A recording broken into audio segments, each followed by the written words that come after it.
Des nouvelles informations concernant l'accident de Pierre Palmade viennent de tomber. Selon les informations du Parisien, confirmées par Le Figaro, l'humoriste de 54 ans était positif à la cocaïne et aux médicaments de substitution. L'horreur se poursuit.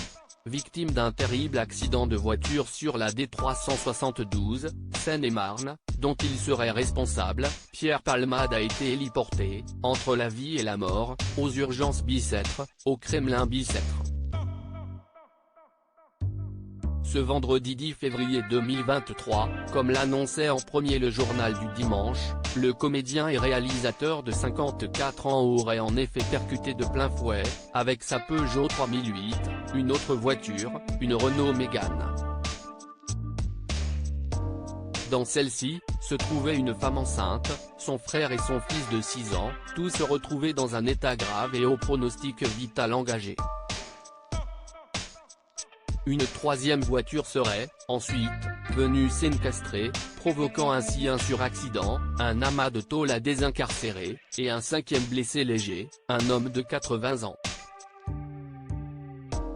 Comme l'humoriste qui, lui, semblerait être sorti d'affaire selon ses proches, la femme enceinte a donc été héliportée aux urgences, mais son bébé de 6 mois et demi n'a pas survécu. Une affreuse nouvelle confirmée ce samedi 11 février par le procureur de la République, Jean-Michel Bourle.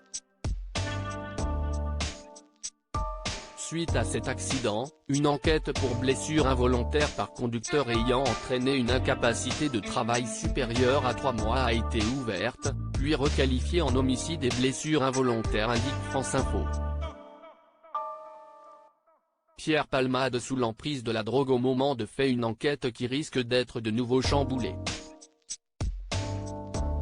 Et pour cause, selon les dernières informations du Parisien, confirmées par le parquet à nos confrères du Figaro, l'humoriste était positif à la cocaïne et aux médicaments de substitution, mais, en revanche, son test d'alcoolémie était négatif.